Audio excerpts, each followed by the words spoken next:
Yo, what's up mga kaibigan? Good morning, no? So, dito tayo sa site mga tropa. Tamang piping pa rin tayo ng ano,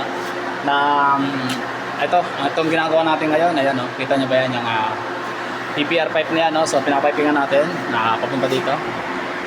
Papunta dito sa may gas collector na yan, no? Yung gas collector tawag dyan mga kaibigan. So, ayan, pakita ko sa inyo, boy. Let's go! Yo, what's up mga tropa? Ito ang ating tinatrabaho ngayon. Ayan, no? PPR pipe mga pre. Supply ng tubig yan mga kaibigan, no?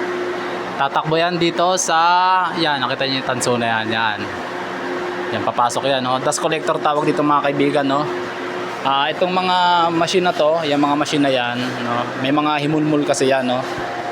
So, yung mga himulmul yan, papasok dito sa, dito sa ating ducting mga kaibigan, yan, ducting yan. Tapos, yan, nakita niyo nakakonect dito sa dust collector natin.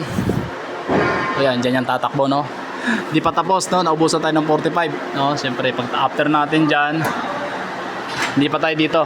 Yan, hindi tayo nababakante mga kaibigan, marami tayong trabaho, no? Ulul around tayo dito no? So ayun, tapos na sa mga weldingan, wala na tayong weldingin dito, kaya petiks na. Ayun, let's go.